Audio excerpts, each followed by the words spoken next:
I, 44 female, have made choices that wreck my life and hurt people who never deserved it. This isn't about justifying what I did. I've spent too long lying to others and myself. I want to lay this out plainly, in the order it happened, and maybe get some clarity. 3 years ago, I separated from my ex-husband. We had been together 12 years. The official reason I gave was that I needed time to find myself. What I didn't admit was that I had already started falling into something else, something I wasn't honest about, even to myself.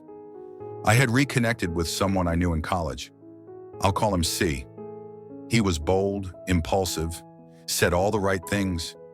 C was nothing like my ex-husband. He made me feel wild again, seen again, like I wasn't just a mom or a wife or someone whose identity was wrapped up in caregiving. I didn't tell my ex-husband about C. I just told him I needed space. He didn't fight me. He asked if this was about someone else. I lied. I moved out. At first, it felt like freedom. C and I were staying in short-term rentals, going on road trips, acting like teenagers. He said he loved me. I believed him. We made plans, big ones. He wanted us to leave the country together, start a business, live authentically. I ate it up. I had spent so long feeling like I was living someone else's life. C made me feel like I had been asleep for years and was finally waking up.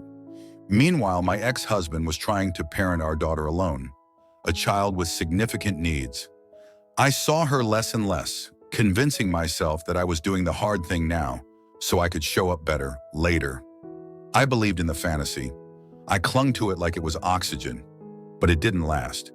C wasn't what he said he was. He had other women. I found out by accident, notifications on his laptop while he was in the shower. He laughed when I confronted him, said I was naive if I thought I was the only one. He told me he wasn't monogamous like that, and I should have known. It gutted me. I had given up everything for him, my marriage, my home, my daughter's trust, and now I was just one of many. I didn't go back. I didn't apologize to my ex-husband. I didn't even try to fix things. I spiraled. I tried to pretend I was fine, threw myself into dating, into a new job, into whatever distractions I could find. For a while, I convinced myself I was healing, but the truth is I was just running from the weight of what I had done. It was only recently, 2 weeks ago, that everything truly cracked open. C called me. I hadn't spoken to him in over a year. He looked awful. He was on video, sitting shirtless in what looked like a rundown place. He looked 10 years older. He told me he was not well, that he was hearing things, that he couldn't sleep, that everyone had abandoned him. He was ranting about being stalked, about women ruining his life, about how no one understands him. It scared me. He asked if I still loved him. I told him no. He said his other partners had left him, that people were spreading rumors. He asked if I could help him get clean. Then, and this part still doesn't feel real, he asked if I'd take him to see my daughter, like we were some sort of family. I told him to never contact me again. I blocked him. I was shaking after that call. Not out of grief for him, but because I saw in him what I had almost become. He had built his whole life on lies, image, fantasy, and it had turned to dust. And I had helped build that world with him. That same night, my ex-husband messaged me about a scheduling issue for our daughter's appointment. His message was cold, polite, just facts. I stared at it for a long time. I replied normally, but then I asked if he could talk. Just for a minute. I didn't expect him to say yes, but he did. We didn't talk about the affair. We didn't even talk about C. I just asked how he was, how our daughter was doing. He told me in that same calm tone he always had. At the end of the call, I tried to apologize. I started crying and he went silent. I told him I didn't expect anything, just that I was sorry for what I did to him. He said he appreciated the words, but that they didn't change the past, that my daughter doesn't remember me anymore. Then he said goodbye. And that was it. Since then, I've gone quiet. I'm still in therapy, though I've started over with a new therapist who actually challenges me. We're working on accountability, on understanding why I let myself go so far down the wrong path and justified it every step of the way. I've had to admit that I was addicted, not just to C, but to the version of myself I got to be around him. A version who didn't have responsibilities, a version who felt wanted, A version who didn't have to face the shame I carried from childhood, marriage, motherhood. I've lost so much. My relationship with my daughter is non-existent. I last saw her 2 years ago. My ex-husband barely tolerates me. I think he pities me more than he resents me, which somehow feels worse. I've burned bridges socially too. Friends who were in our life as a couple cut me off. A few people I tried to confide in when things fell apart were quick to remind me that I had made my bed. I don't blame them. I talk to maybe 3 people regularly now. Sometimes I think about who I was on our wedding day, standing next to a man who thought the world of me, and how even back then, I was already looking over his shoulder.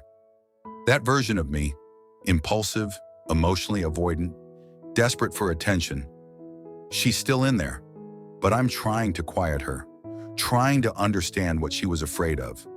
Why love that came gently always felt unsafe. I want to be someone else now, someone my daughter can eventually respect, someone who doesn't need validation from chaos to feel alive. But that's going to take time, and honestly, I don't know how much of that I have with the people I lost. If you've read this far, thank you. I lived in lies for so long. I don't want to anymore. Update: I thought when I cut contact, the worst part would be over. I thought seeing him broken and rambling in that video call, dirty, disoriented, ruined, would kill whatever was left in me. But it didn't. That's what haunts me. Even now, I wake up in cold sweats thinking about him. I can't explain it. I know who he is. I know what he did. I watched him fall apart on screen, talking about women stalking him and asking if I'd bring him to see my daughter, like we were still something. And yet part of me still aches for him, still checks my phone, still hopes for a message, even while praying one doesn't come. I hate that this is what I've become. I walked away from my life. I walked out on a man who never raised his voice to me, who held our daughter through seizures and meltdowns while I was off playing rebel girlfriend in some rented Airbnb. I left stability, I left love, and now I cry for someone who called me crazy while his teeth fell out of his head. This isn't love, it never was. I know that now. It was limerence, that rush, that illusion, the chemicals and fantasies and ego strokes. I was so high on being desired that I let it rewrite my morals. I told myself it was real because it felt real, because it was intense. But what I really loved was how I felt about myself around him, not who he actually was. People talk about withdrawal like it's metaphor. It's not. I feel sick. I can't focus. I can't eat right. My body misses him like a drug, and my brain knows he was poison. I keep telling myself, he didn't choose you, not when it counted, not when it was inconvenient. He chose other women. He chose lies. He chose to unravel, and I almost unraveled with him. I know now that feeling wanted and being loved are not the same thing. God, I wish I had figured that out sooner.